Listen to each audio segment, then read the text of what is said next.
the AFCL training we go do, it don't create 70% growth in my life because since by then, I not begin naturally do. Yes, I not begin naturally do as a young man. So like, we are about AFCL program. We try for see how best we can switch in and for engage ourselves as a youth.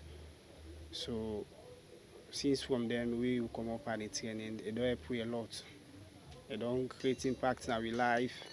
Well, we get them materials there. We get two types of materials. We get the dry and the raw materials. The raw materials we can get an alone shell. Everybody knows in they then get the best mode clay as a general name. We now can use for them thing they are for them stove production. Then the dry material, because of the constraint and all that, now we know they will get on the way. This iron business we come.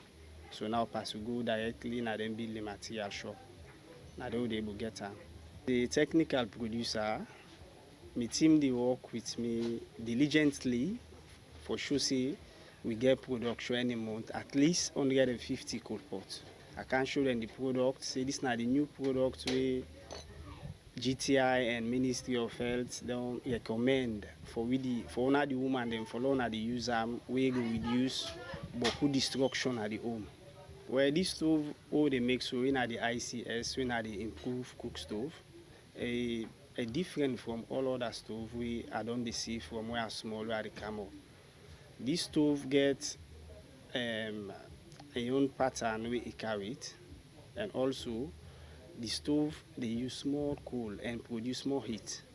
Then again in Dua we na the ashes, outside the ashes they for them from the pull like go empty am. And also this cool pot they save you time, it save you money, and also it help for reduce deforestation. It save you time and also it even save you health, because the other stoves them way you they use them sometimes 20% of the heat they go to the pot and the balance 80% they camper you the mortar where they cook. But this stove now in the project all the heat direct to the pot. So then they make you they cook so fast.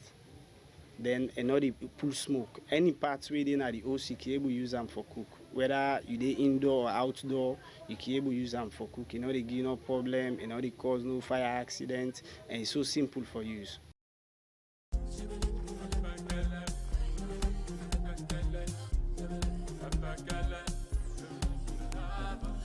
For visit family na some partner upline pass you the tinker. It make a living at the thing the way they buy and sell. Farm produce from farmers and small hosting them. Mina Fatmanta Sarawadi, Ade Mwala, Mina trader. Then say that pojo way wake up in the morning quick, they catch the bilolo, sitting in Luma, one special market day, where they at the Bandajuma Liberia Highway. And Fatmata, sabi well, waiting that mean for a small market. Fatmata they wake up early, force for checking market steam them, for prepare for the Luma. This waka for Goluma will be hard before, don't easy now. And this not the reason why. The Bandajuma Liberia Road, where they don't make now, now like dream we don't come true for trader them like Fatmata. They go simple for make travel easy and quick for improve salon people them life. For Fatmata, for reach na Luma quick, really important because that will make him business better. The Luma thank God they get sell they will do business perfect. Everything okay, thank God now. When the Luma done, Fatmata go the count him couple where he don't make for the day. And at this road, it they use for travel all time. So tell me, which road you want travel? Now you know Kabu. And they say cookery rest. Not the same. I don't know over 20 years now. Well, I be the struggle. Now God can direct me say last sell food. But since I begin sell food, I tell Papa God thank you. Waiting God don't do for me inside this cookery where they sell. Because I able get side I will say I will lay me head. Then I able educate me picking them day. I able support my family then day. The only one they will always they soon my family then. They are able to take other next people them and they support them. Then I get some small baby picking them back. We are the support from this cookery.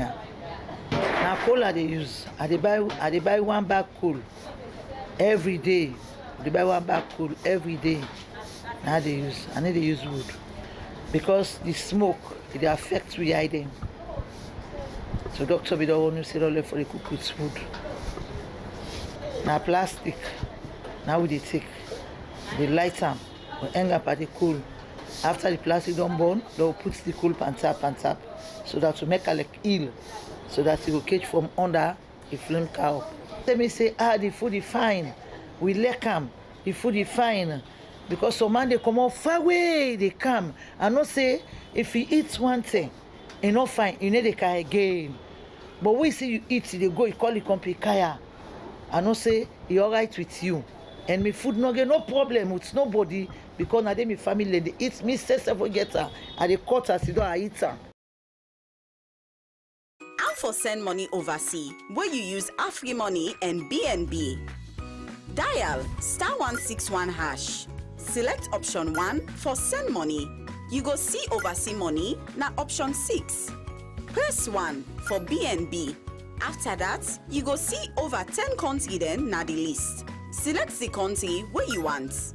Enter the person in full name. Put the person in phone number. Not forget for include the country code.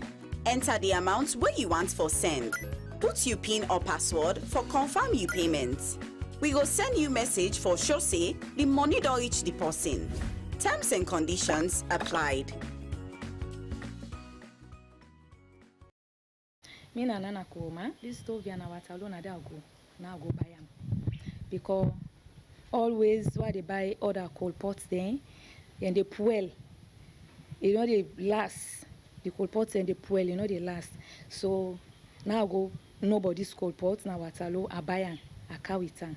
Well, number one, it they manage coal. Where you buy you one bag coal, it they pass 1 month to 2 months.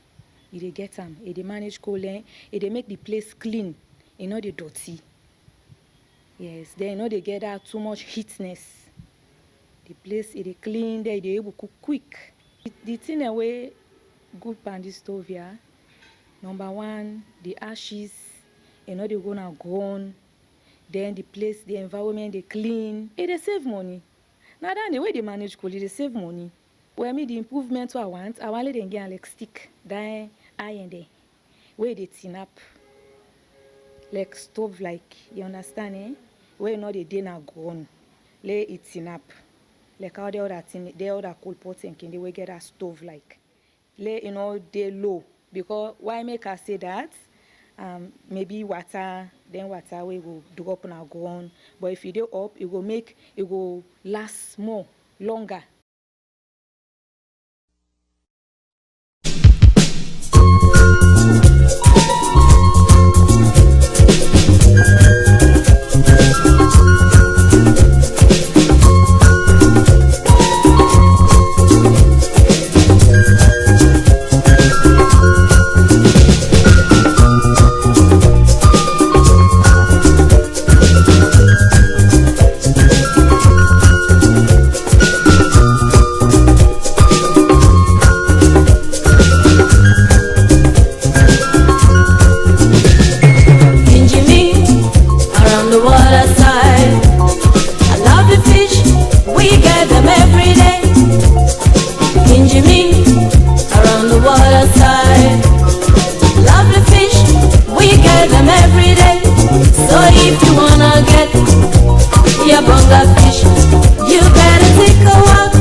A place cannot produce poems.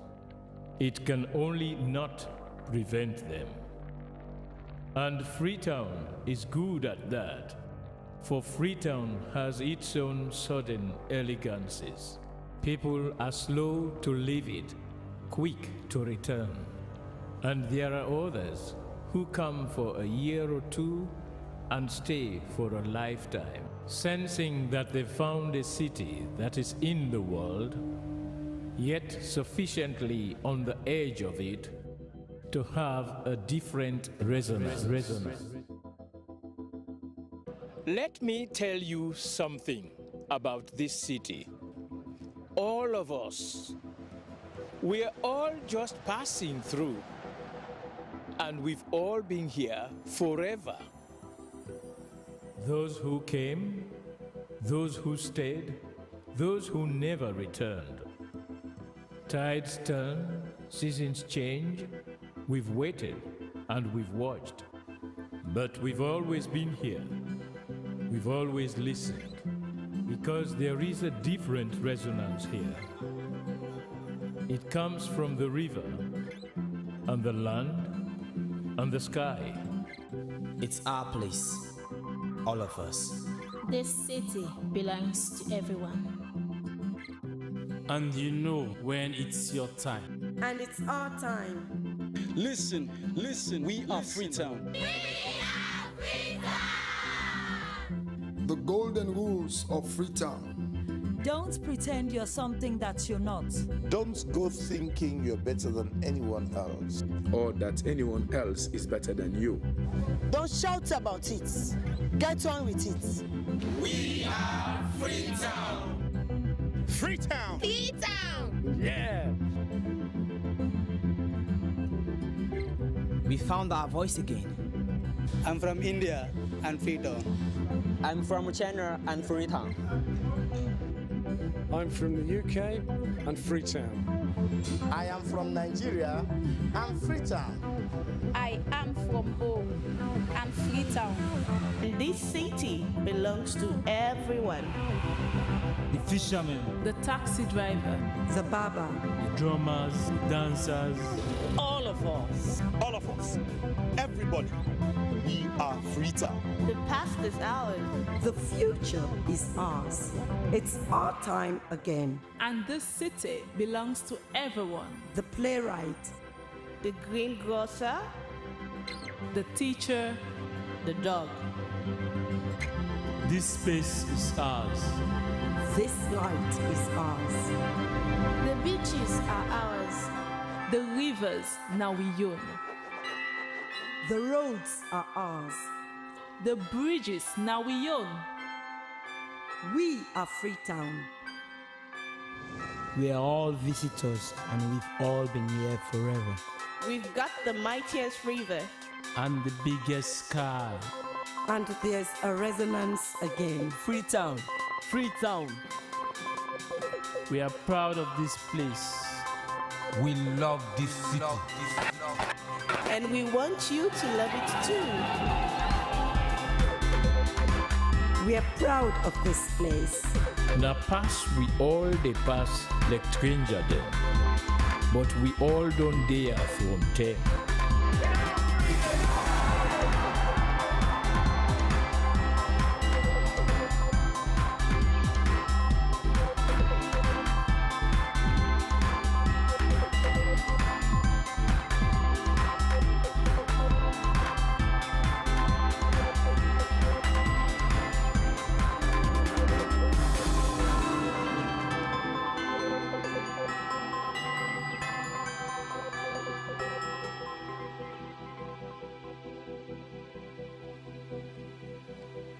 Come here, and you'll feel it, that end of the line sense of freedom. Say yes to Freetown. Say yes to freedom.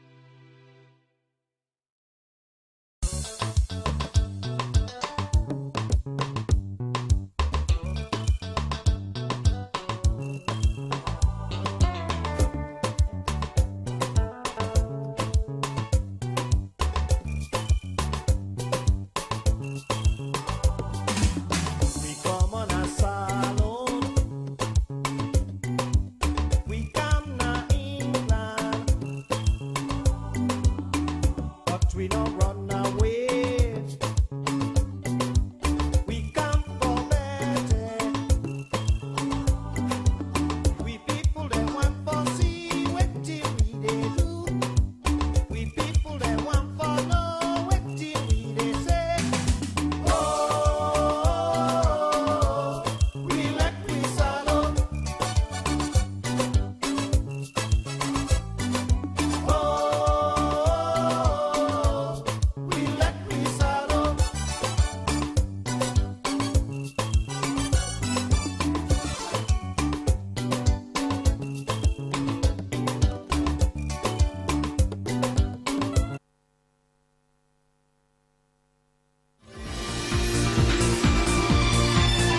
A pleasant good afternoon to you and a warm welcome to News Hour. I am Esther Sako. Coming up, a World Bank report reveals huge losses in the agricultural sector in Sierra Leone. Sierra Leone commits to GONAT's declaration, which calls for proper management of natural resources in fragile and transition states. And President of ECOWAS Bank for Investment and Development meets with President Bill at State House. These stories and many more are lined up in this session of News Hour. Stay with us.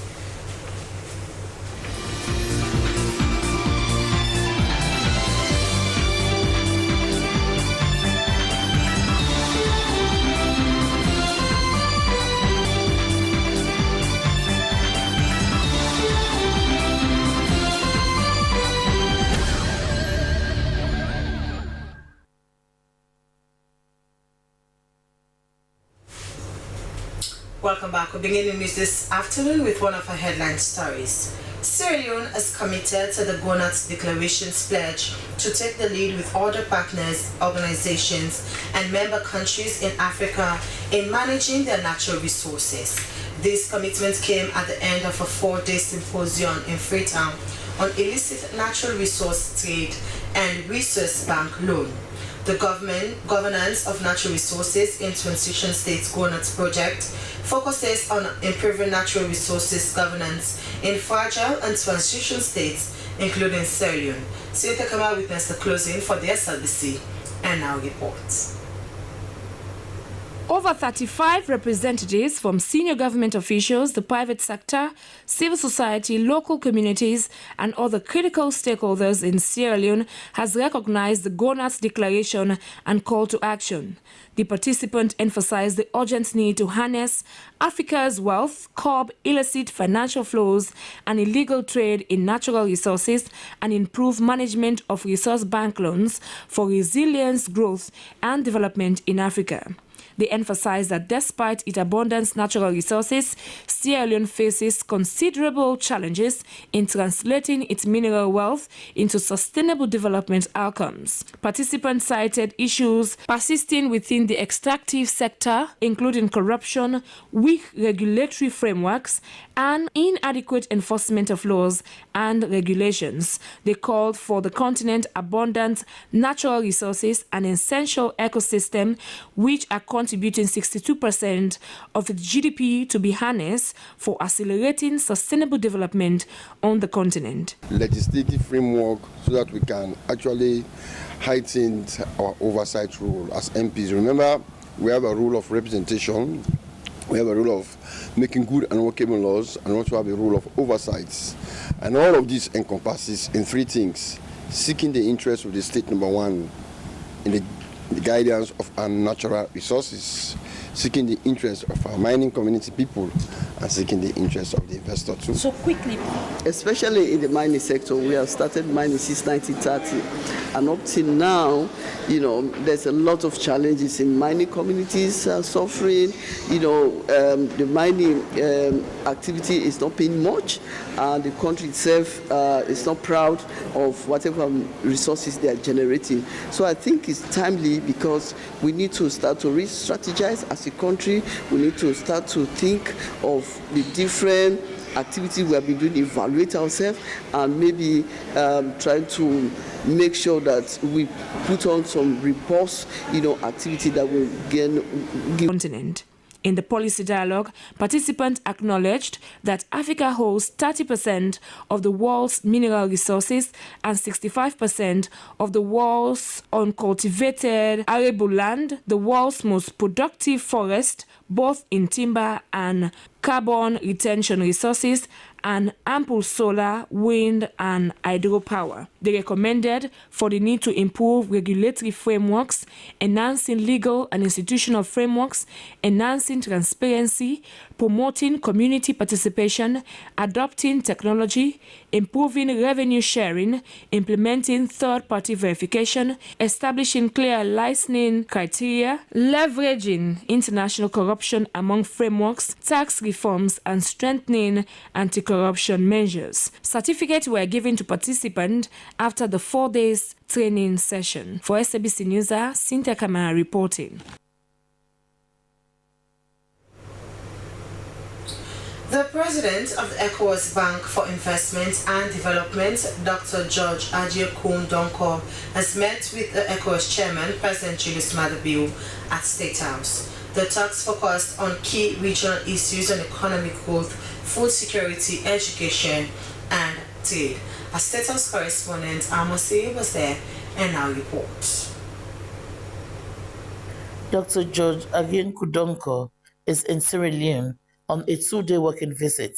His delegation has already held meetings with several ministries, including the Office of the Chief Minister. At State House, President Julius Maada Bio warmly welcomed the team.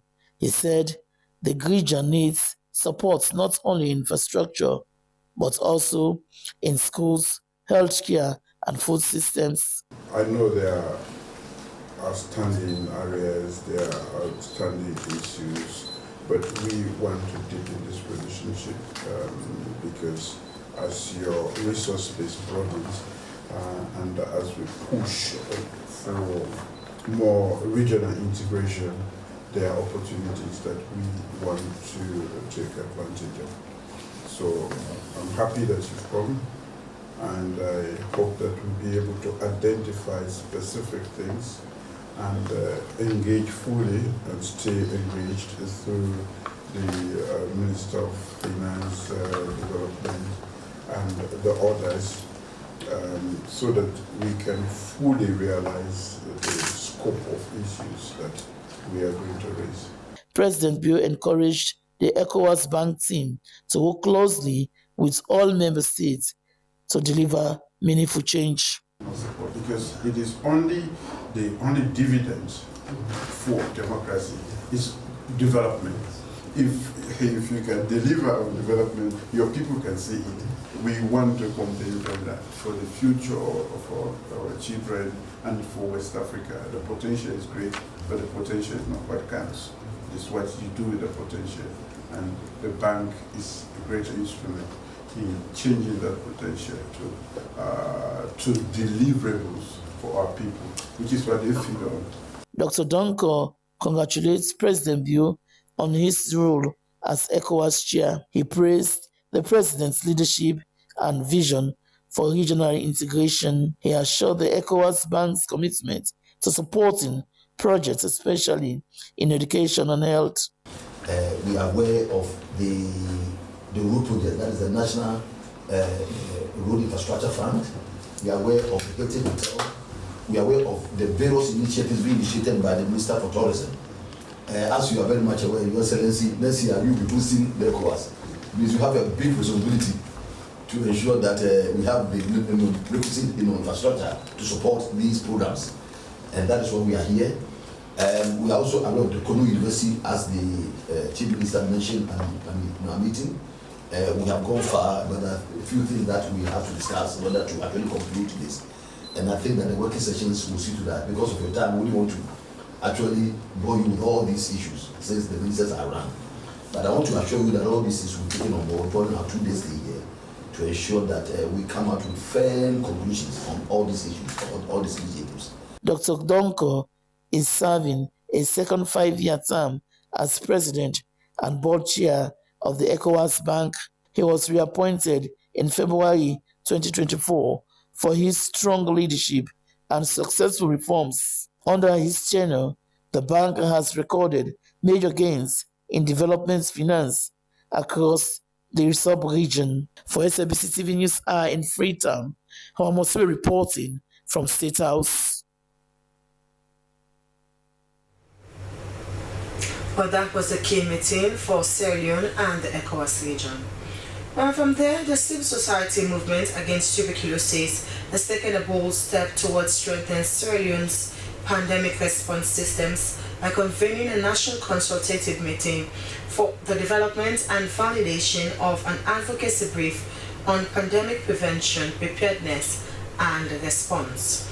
The meeting in Freetown brought together civil society leaders, district representatives, and health advocates to shape a people-centered approach to future health emergency.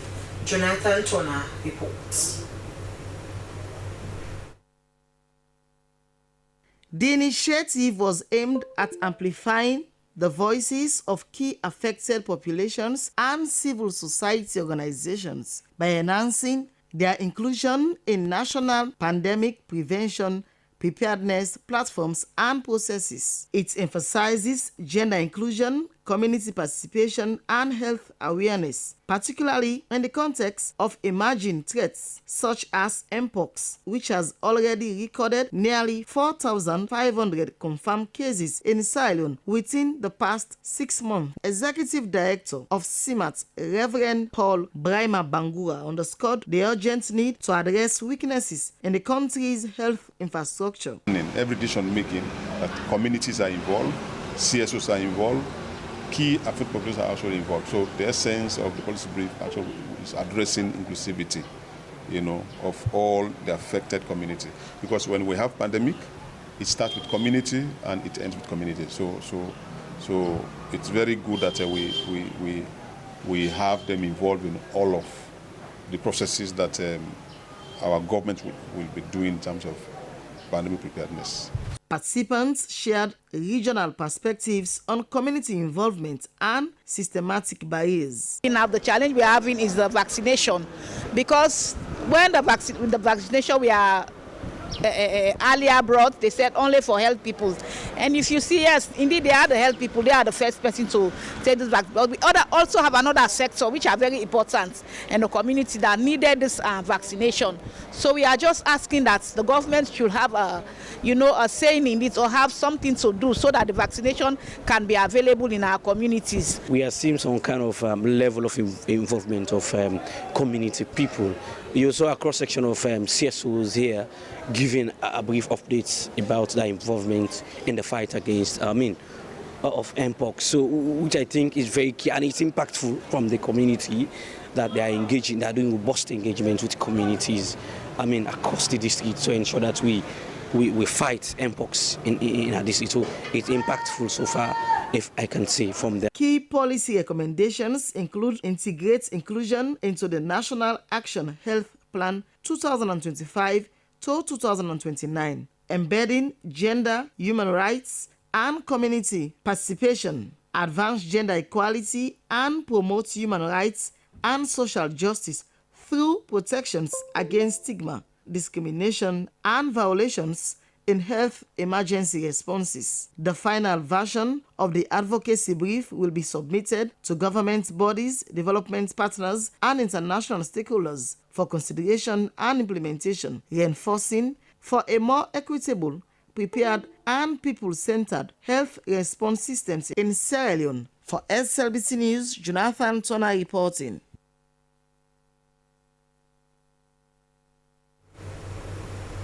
A World Bank report on Sierra Leone's agricultural sector risk assessment has revealed that approximately $128 million, or 3.5% of the country's GDP, is estimated to be of value of average annual agricultural losses resulting from unmanaged production risk in Sierra Leone.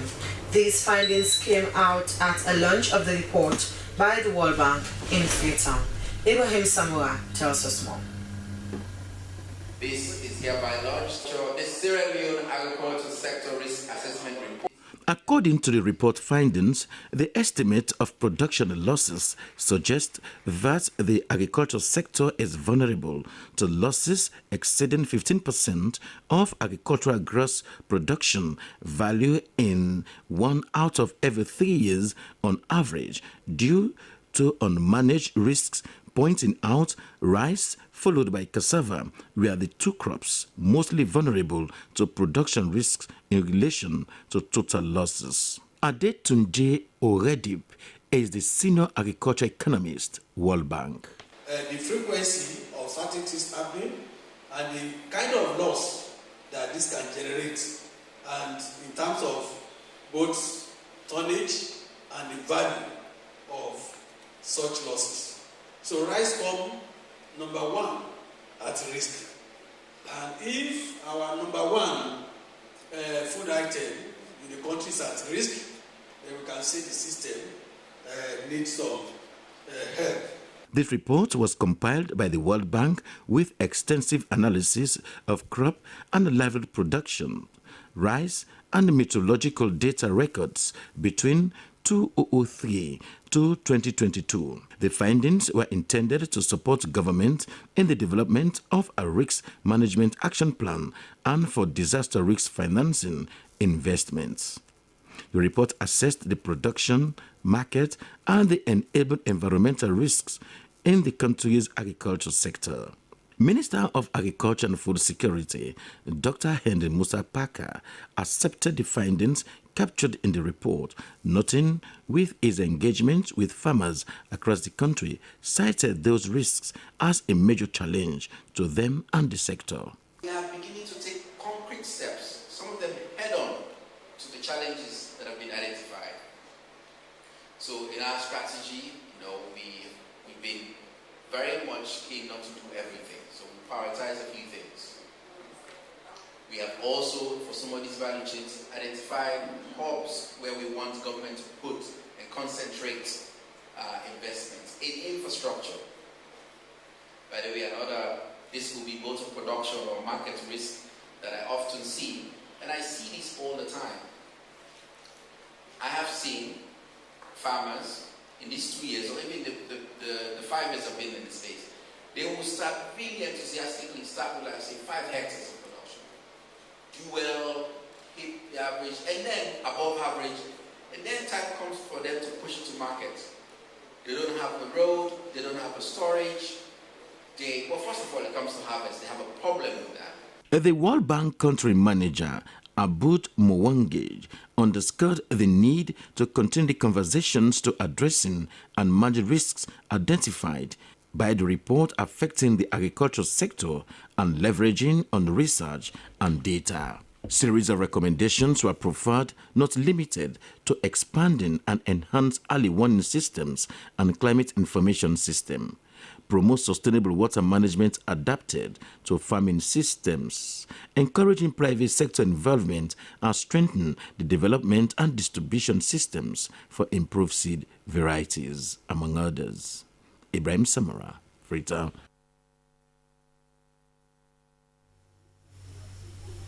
The Judicial of Sierra Leone has announced the death of Honorable Justice Dr. Abubakar Kenema, a respected appeal court judge who passed on at the age of 54. He was appointed to the High Court in 2017 and had recently been elevated to the Court of Appeal in May 2025 following unanimous parliamentary approval. A legal scholar and educator, Justice Kenema served as the head of department and first Dean of the Faculty of Law at Sierra College, where he led transformative reforms to align legal education with human rights and democratic values. He was widely respected for his work in land, property, and environmental law, and authored several influential legal publications, including papers on constitutionalism and ECOWAS governance frameworks. Until his death, he was pursuing a PhD in law specializing in constitutionalism, political philosophy, and media law.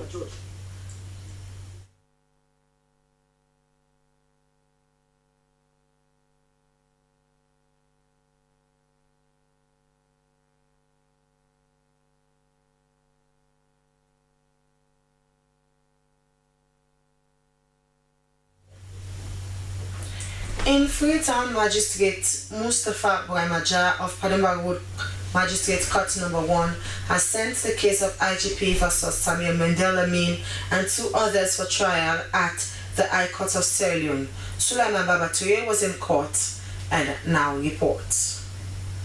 The ruling of Magistrate Mustapha Brahmaja of Court No. 1 Pademba Road came after months of investigations, submissions, and defense between the prosecutor and the defense lawyer. The 3 accused persons, manager of Voice of Peace and Development Community Radio, Joseph Mendel Lamin, and his co-accused persons, Molai Kamara and Omar Timbo, according to Magistrate Mustapha Brahmaja, were committed for trial at the High Court because he was convinced that the prosecution presented sufficient sufficient claim for the matter to be tried at the High Court, though the defense lawyer, Slbc, filed for a no-case submission, stating that the prosecution failed to produce witnesses or forensic evidence to link the accused persons to the murder. Magistrate Mustapha Brahmaja, however, said the matter was just a preliminary investigation and that it was left with the High Court to prove it beyond all reasonable doubts. In another matter, an entertainer, Michael Williams, testified before Magistrate Mustapha Brahmaja on the high-profile assault case involving the Ambassador of Entertainment and Investment, Caldenero, and his associates, accused of attacking Frederick Peters, popularly known as Famous, on the 22nd of February 2025 during a concert staged by Linda Samai, also known as Tazi. Michael Williams, witness for the prosecution, said he accompanied Famous to the event on the said day and said upon entering, they met one of Caldenero's associates who bumped onto Famous but was ignored. Williams said while they were waiting at the poolside, Caldenero and his team aggressively approached them and Cal instructed his men to pepper spray Famous and himself, which led to a loss of his phone and burning of Famous' eyes. He added that Stasi apologized to Famous. Tendering photo evidence before the court, defense counsel Zakaria objected that the photos on the phone were taken on the 6th of June, whereas the incident took place in February 2025. The prosecution replied that the phone with pictures had been submitted by Famous during his testimony. Upon submissions, Magistrate Mustapha Brahmaja ruled that the correct phone with the photos be submitted to the court. He then adjourned the matter to the 21st of July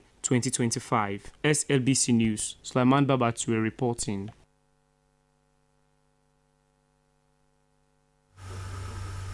The leader of government business has delivered a sincere apology to the leadership of Parliament on what it described as the excesses of some members of the public who felt strongly about certain provisions in the Child Rights Bill 2024 recently passed by Parliament. Dennis Fraser has the details. We don't live to satisfy them and their masters. We live in this chamber to make sure that we satisfy our people represent. Addressing the House, the leader of government business, Honorable Matthew Sanyuma, said that the issue had to do with the integrity of Parliament and their activities as lawmakers. He stressed that although the provisions of Section 97 of the 1991 Constitution constituted a contempt of Parliament, but will not give an unnecessary credence to the said matter. We use this Parliament to call the name of the individual. Now we not, because her father benefited immensely and got a platform from the same Parliament. This Parliament referring to as dishonorable. If you are educated enough, you ought to know better. If you're educated enough, you think we have not done the appropriate thing, read Section 107 of the Constitution, 106 of the Constitution. The bill is still in progress. Mr. Speaker, honorable member, I can make reference to cabinet ministers right now. When their issues were in Parliament, they came down to a certain level that even if at that time we told them to wash my feet and drink the water, they will do. Since the enactment of the Child Rights Bill 2025 in July this year, it has generated much public concerns, particularly on the provision regarding female genital mutilation, which many think was not properly handled. Despite the enormity of the matter, MPs were more concerned about their health and welfare, and we are using Standing Order 23 to inform Mr. Speaker. Leader of the opposition APC, Honorable Abdul Kagbo, also toed the line using Standing Order 74 to make an appeal for their health and welfare, which is said should be prioritized. The acting speaker, Honorable Ibrahim Taha Conte, asked MPs to meet at Committee Room 1 in order to take a resolution on their health and well-being and other matters affecting MPs. Meanwhile, Honorable Alpha Ben Mansari of Mwamba District, who doubles as the Deputy Public Relations Officer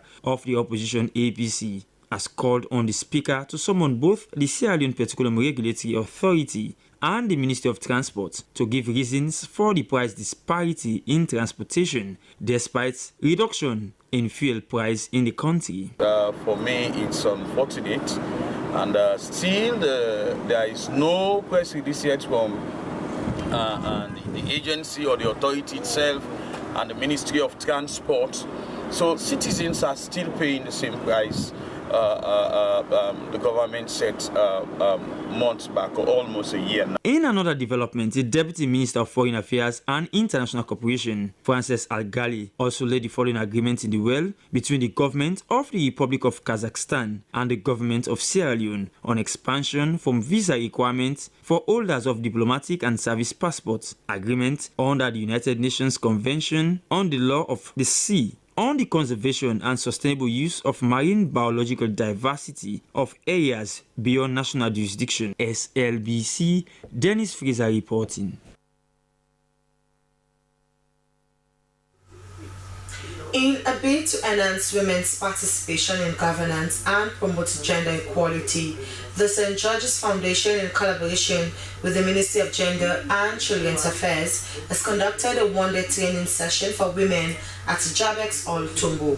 The training focused on the 3 gender acts and the 30% quota outlined in the Gender Equality and Women's Empowerment Act of 2022.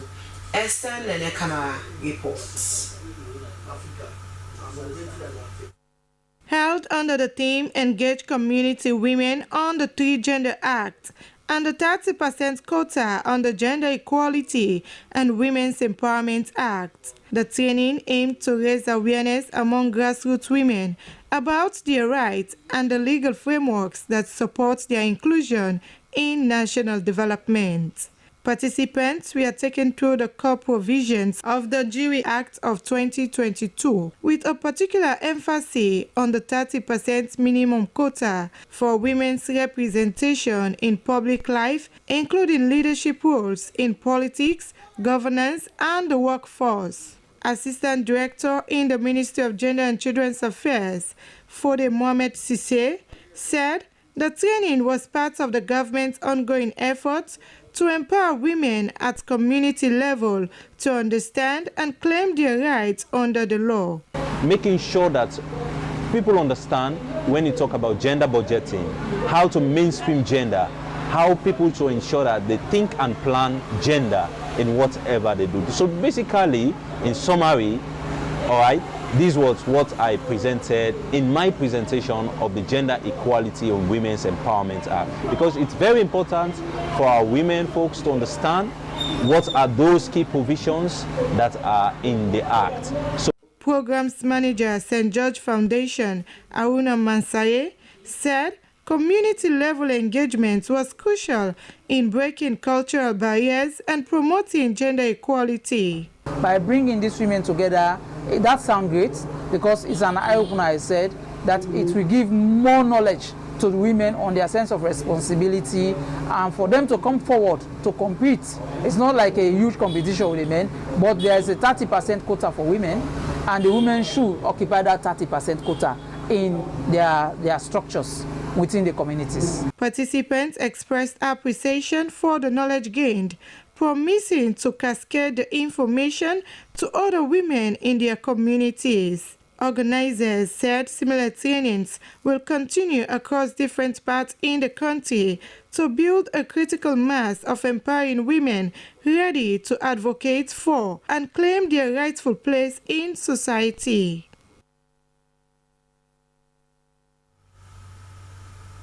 Benjamin Lane has recently become a focal point of concern of both road users and local residents due to the alarming presence of serious potholes. The road's condition has not only caused significant damage to the roadway itself, but it has also created a dangerous situation for vehicles and pedestrians alike. Abubakar Kamara has more on the story.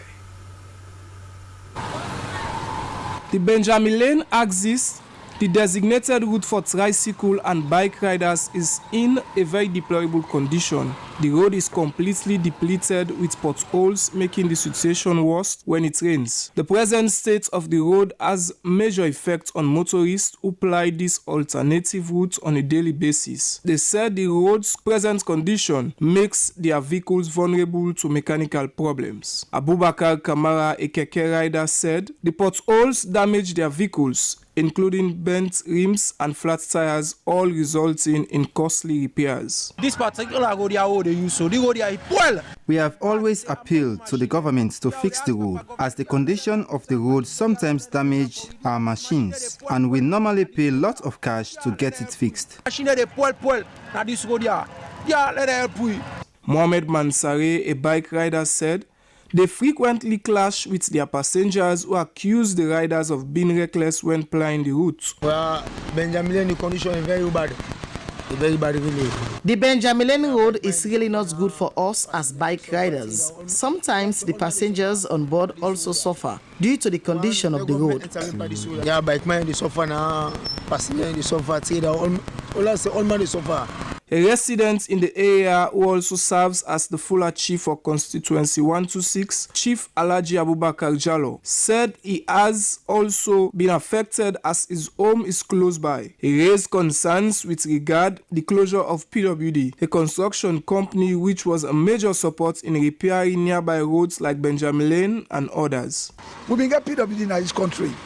When I did for maintenance or road, but they close them all over the country. Since the closing of PWD Construction Company, we have encountered serious challenges about the potholes, and we really need the government to help repair the road.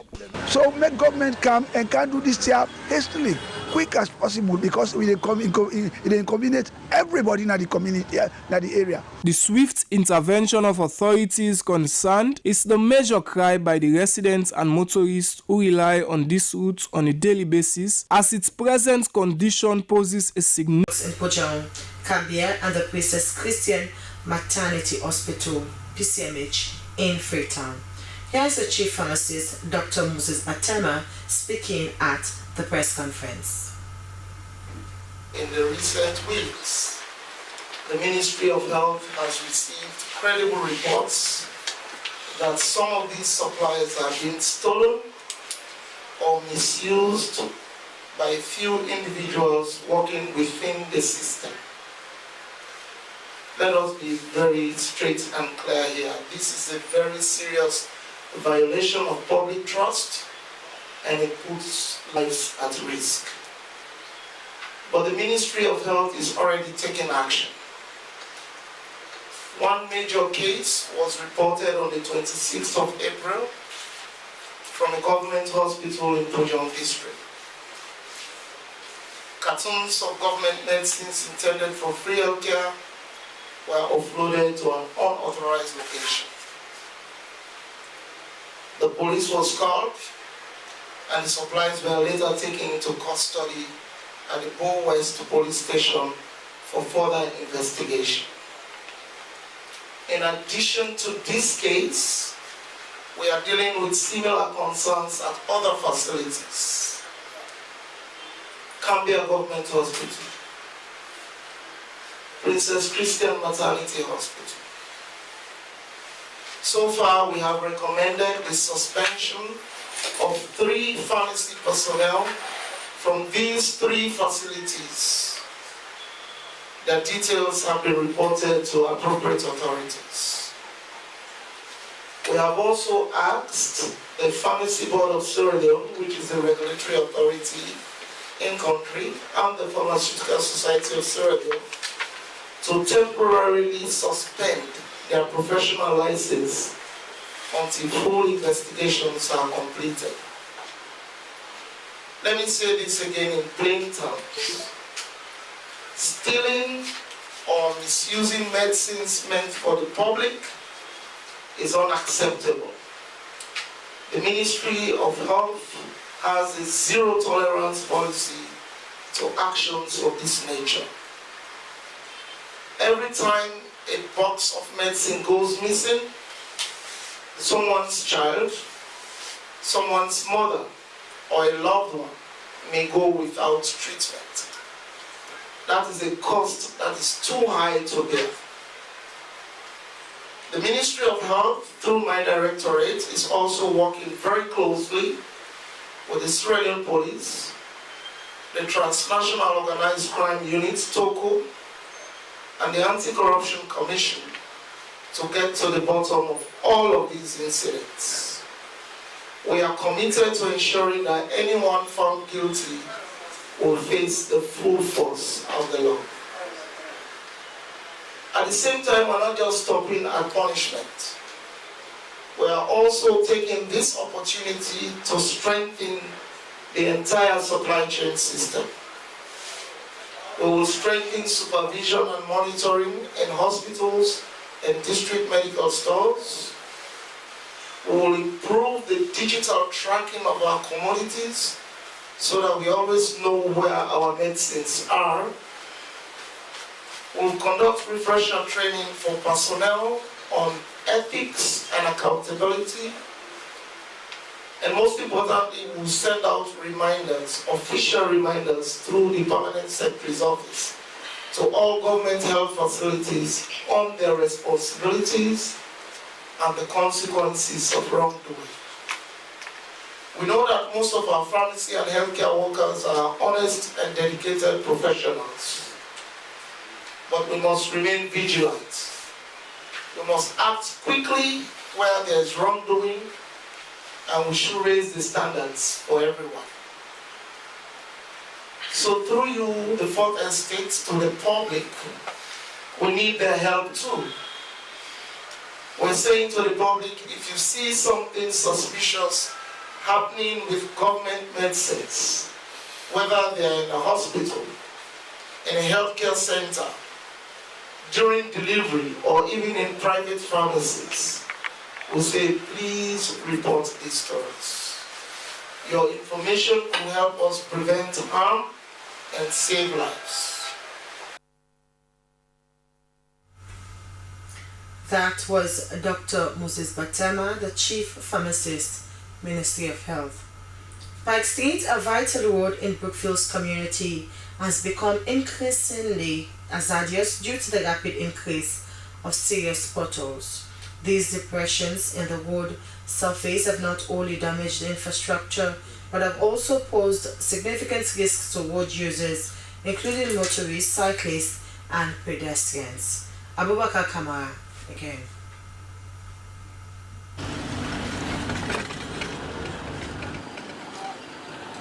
Over the past several months, the condition of Pike Street has deteriorated significantly. The potholes, some measuring over a foot in diameter and several inches deep, have emerged as a result of fluctuating weather conditions, inadequate maintenance, and wear and tear from heavy traffic. These road defects have created a perilous environment for all types of road users, and motorists are particularly affected, facing not only the risk of vehicle damage but also potential accidents. Mahmoud Kamara and Amidou Ansumana are both bike riders, and they reported that due to the serious potholes in the streets, it is difficult for them to have a smooth ride, whether with passengers or when riding alone. Specifically with the stream of the road, because the road get gallop. We normally pay to SLRA for them to fix the roads, and because they always fail to fix them, it becomes strenuous for us bike riders. Even some road they use in back bad with their gallop day. The Pike Street Road is so bad and it has so many potholes and has affected our health. Alaji Sise and Musa Bannister are both keke and bike riders. Also spoke about the damage their machines get when using the Pike Street to and fro with either their bikes and keke, and the presence of potholes has led to increased travel times as they try to avoid them, contributing to congestion and frustrating on what should be a straightforward route. A lot of winner here would use, and the road is really bad. The Pike Street road is really vital to us. So instead of using other routes, we like using the Pike Street road, and it is really bad for us. You let the government help we that side for them. Well, the road is very narrow because it's not comfortable for we. The road is too narrow and it's not comfortable for us as well. And this has made our bikes to get many issues. Sadly, nobody is showing any concern about this road. One policeman in the blocks on road, so they can pass to manage and work. The serious potholes at Pike Street represent a pressing issue that affects the safety and well-being of all road users. SLBC News, Abubakar Kama reporting. With support from UNICEF, 40 police officers of the Family Support Unit, FSUs from the Western area, have begun a 5-day training exercise at the Police Training Academy in Hastings. The training focuses on enhancing investigative skills in handling sexual and gender-based violence cases. Aminata Fofana reports.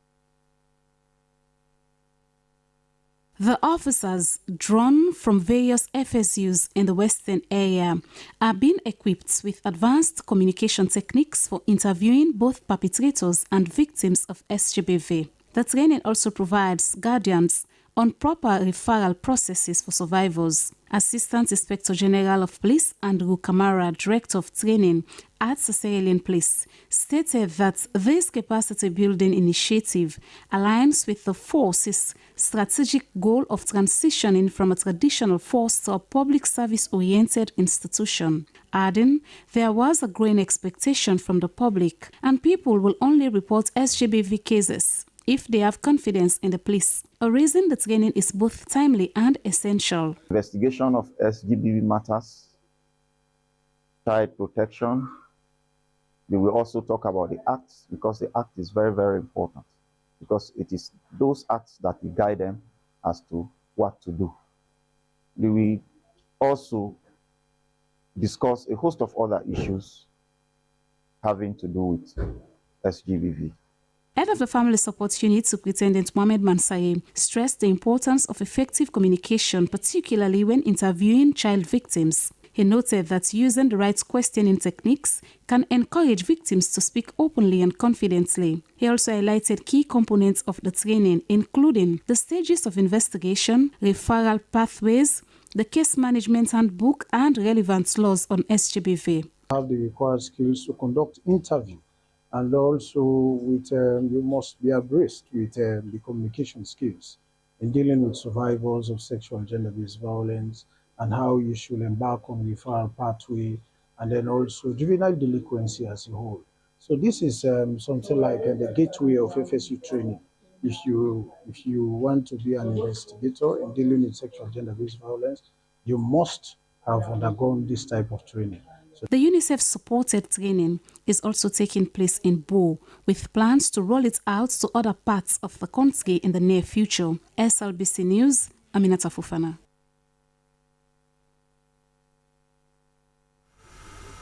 Right, from Aminata Fofana, let's now go in for international news.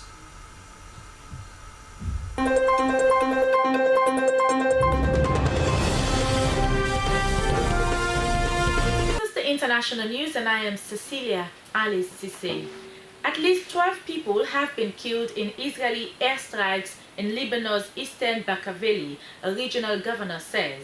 7 Syrians, including a family of 5, and 3 Lebanese were killed when the Wadi Farah area was hit.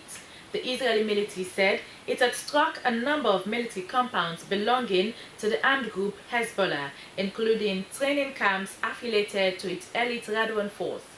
The IDF said in a separate English statement that it had killed the Radwan forces commanders in September 2024 when it launched an intense air campaign against Hezbollah and invaded southern Lebanon, and that since then the unit had been operating to re-establish its capabilities. The IDF asserted that Hezbollah's storage of weapons and military activities in the Bekaa Valley constituted a blatant violation of the understanding between Israel and Lebanon and constitutes a future threat to the state of Israel. Torrential rains in the New York and New Jersey on Monday night brought flash flooding that killed 2 people and led New Jersey Governor Phil Murphy to declare a state of emergency. Officials had to perform rescues after flooding left drivers stranded as their vehicles rose in the waters. In Plainfield, New Jersey, 2 people died when a car was swept away by flood waters as the storm hit. Governor Murphy said on Tuesday. As of Tuesday morning, several main roads in New Jersey were closed because of the floods, while both New York City and New Jersey experienced subway delays. New York City saw its second ever highest hourly rainfall in over 80 years, 2 minutes of rainfall in just 30 minutes. The flooding hits parts of Virginia as well, with 2 cities, Colonial Heights and Petersburg, at risk of catastrophic damage from flood, according to the NWS. The rain comes 2 weeks after extreme flash floods killed over 130 people in south-central Texas, with many people still declared missing. Thousands of Afghans have moved to the UK under a secret scheme which was set up after a British official adversely leaked their data. It can be revealed. In February 2022, the personal details of nearly 19,000 people who had been applied to move to the UK after the Taliban seized power in Afghanistan were leaked. The previous government learned of the breach in August 2023 when some of the details appeared on Facebook. A new resettlement scheme for those on the leaked list was set up by 9 months later and has seen 4,500 Afghans arrive in the UK so far, but the existence of the leak and relocations were kept secret after the government obtained a super injunction stopping it from becoming public. The leaked list contained the names, contact details, and some family information of people potentially at risk of harm from the Taliban. Speaking in the House of Commons, Defense Secretary John Healey offered a sincere apology to those whose details had been included in the leaked, which came to light when some appeared on Facebook. And finally, on the international news, former president of Nigeria has been buried on the grounds of his house in the northern state of Katsina on Tuesday in a high-profile ceremony with several African heads of state in attendance. Buhari died in a London hospital on Sunday at age 82. The remains of the former president left London at 6 a.m. on Tuesday on Nigeria's presidential aircraft, accompanied by Vice President Kashim Shettima. President Tinubu declared Tuesday a public holiday in Nigeria and followed by a 7-day national mourning period in honor of his predecessor, where flags will be held at half-staff. Tinubu said that the government will accord President Buhari full state honors benefiting his towering contributions to his country. Muhammad Buhari served first as the military leader of Nigeria from January 1984 to August 1985, and later as a democratically elected president from 2015 to 2023. Well, that's the end of the international news on SLBC. Thanks for watching. I am Cecilia Alice to say goodbye.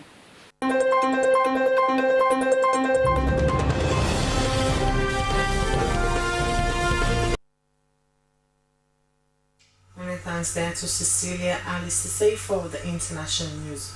We'll now move on to sport update.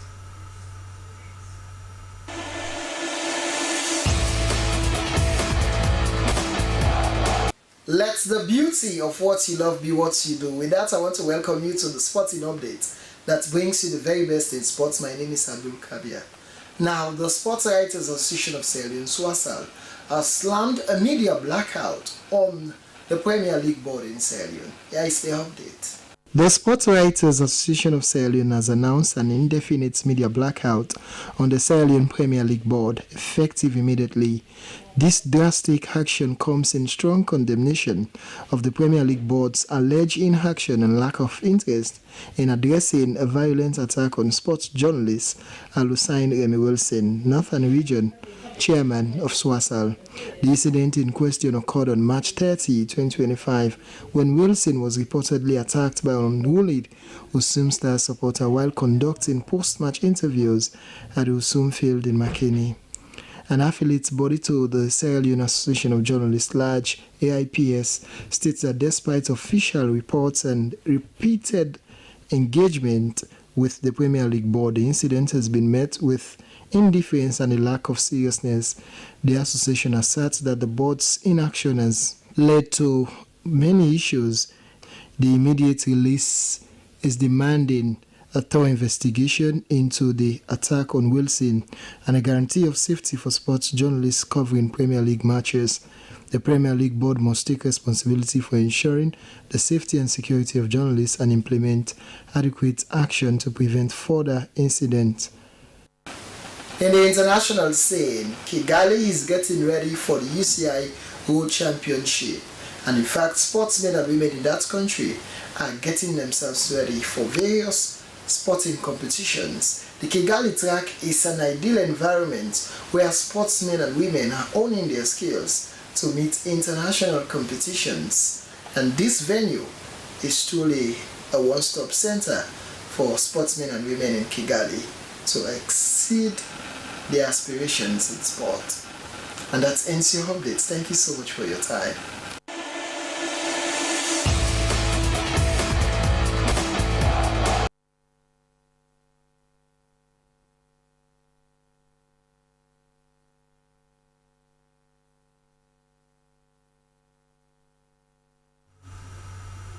From sports updates, that's how we draw the curtains of the news this afternoon. But before we go, a quick recap of our main point. A World Bank report on Sierra Leone's agricultural sector risk assessment has revealed that approximately $128 million, or 3.5% of the country's GDP, to be lost resulting from unmanaged production risks. Sierra Leone is committed to the GONAT's declaration's pledge to take the lead with other partner organizations and member countries in Africa in managing their natural resources. This commitment came at the end of a 4-day symposium in Freetown on illicit natural resource trade and resource bank loan. The president of the ECOWAS Bank for Investment and Development, Dr. George Adiekum Donkor, has met with President Julius Maada at State House on his capacity as the ECOWAS chairman. The talks focus on key regional issues on economic growth, food security, education, and trade.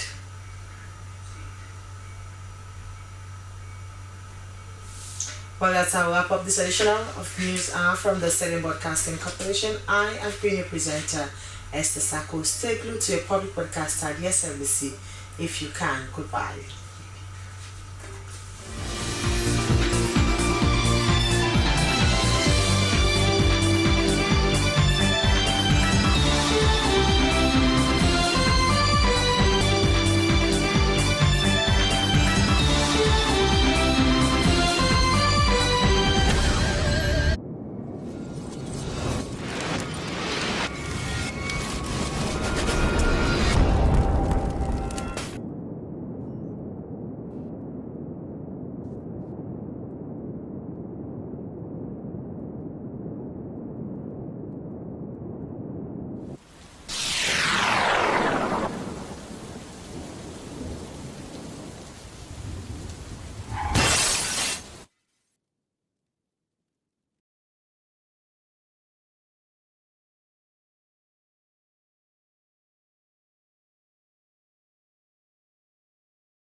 We are the national broadcaster, and I am Sulaiman Baba Toure, a reporter and presenter at the SLBC.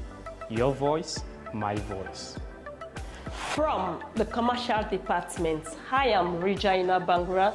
You are watching SLBC. Your voice, my voice. I am Jonathan Turner, a reporter for Sierra Leone Broadcasting Corporation, SLBC.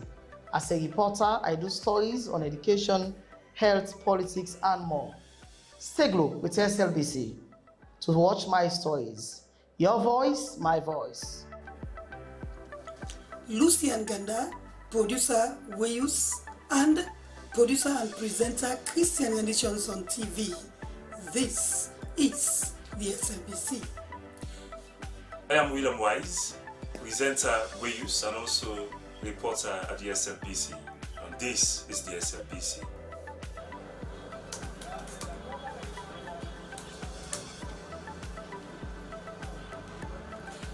I am Salma Tabak, television executive producer. I produce programs on both radio and television. I'm a news anchor, a presenter, an announcer on radio. I enjoy what I do because I serve a public service broadcaster. It's a pleasure to work with the SLBC. I am Tilly Koma, Head of News and Current Affairs Unit, Sierra Leone Broadcasting Corporation. Our news hour now covers several segments. We have entertainment, business, weather, sports, ferry schedule, and human interest stories, not forgetting politics. We are doing all that to keep you people posted on what's happening all over the country. Thanks for being with us at SLBC. Keep blue. We are the best.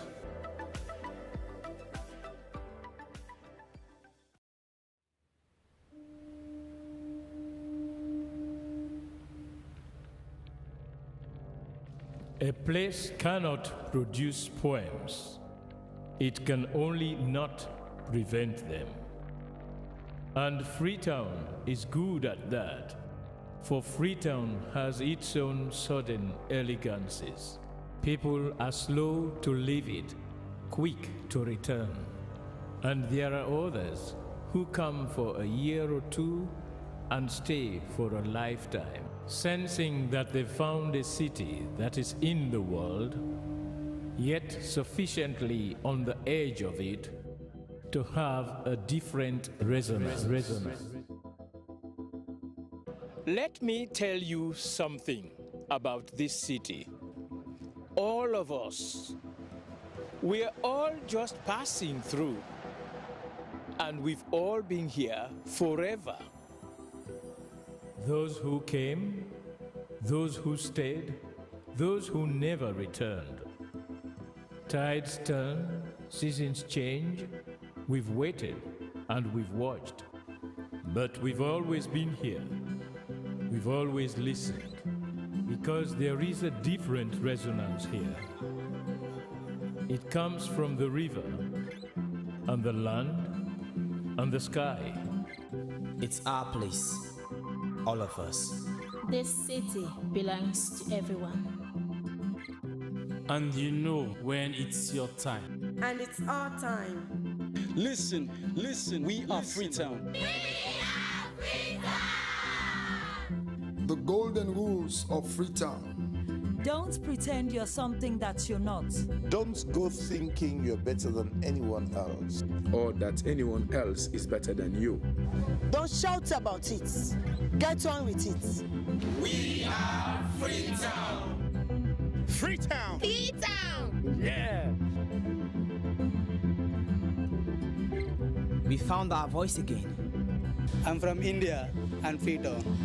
I'm from China and Freetown. I'm from the UK and Freetown. I am from Nigeria and Freetown. I am from home and Freetown. This city belongs to everyone. The fishermen, the taxi driver, the barber, the drummers, the dancers. All of us. All of us. Everybody. We are Freetown. The past is ours. The future is ours. It's our time again. And this city belongs to everyone. The playwright, the greengrocer, the teacher, the dog. This space is ours. This light is ours. The beaches are ours. The rivers now we own. The roads are ours. The bridges now we own. We are Freetown. We are all visitors and we've all been here forever. We've got the mightiest river. And the biggest sky. And there's a resonance again. Freetown. Freetown. We are proud of this place. We love this city. And we want you to love it too. We are proud of this place. Na pass we all dey pass like stranger dem, but we all don dey from ten.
In this video, we shall be shining the light on Sierra Leone, telling you everything you need to know about this beautiful country. Sierra Leone is a country located in the western part of Africa. It shares its southeastern border with Liberia, and the northern half of the nation is surrounded by Guinea. Covering a total area of 71,740 square kilometers, Sierra Leone has a tropical climate with diverse environments ranging from savanna to rainforests. The country has a population of about 8.9 million people. The country is divided into 5 administrative regions, which are subdivided into 16 districts. Sierra Leone is a constitutional republic with a unicameral parliament and a directly elected president serving a 5-year term with a maximum of 2 terms. The current president is Julius Maada Bio. Sierra Leone is a secular nation with a constitution providing for the separation of state and religion and freedom of conscience, which includes freedom of thoughts and religion. Muslims make up about 3/4 of the population, though with an influential Christian minority. Religious tolerance in the West African nation is very high and is generally considered a norm and part of Sierra Leone's cultural identity. If you want to know more about this fascinating country, subscribe to the channel and come with me as we explore Sierra Leone together. 1. Sierra Leone has a rich and complex history that spans thousands of years. The territory of present-day Sierra Leone was inhabited by various ethnic groups, including the Temi and the Mendi, long before the arrival of Europeans in the late 15th century. The Portuguese were the first Europeans to arrive in Sierra Leone in the late 15th century, followed by the English, who established a colony on the coast in the late 18th century. The colony became a British protectorate in 1896, and in 1961, Sierra Leone gained independence from Britain. Sierra Leone has faced significant challenges in the post-independence era, including political instability, economic hardship, and a brutal civil war that lasted from 1991 to 2002. The war, which was fought between various rebel groups and government forces, resulted in the deaths of tens of thousands of people and caused widespread displacement and destruction. In recent years, Sierra Leone has made significant progress in rebuilding and developing the country. With a growing economy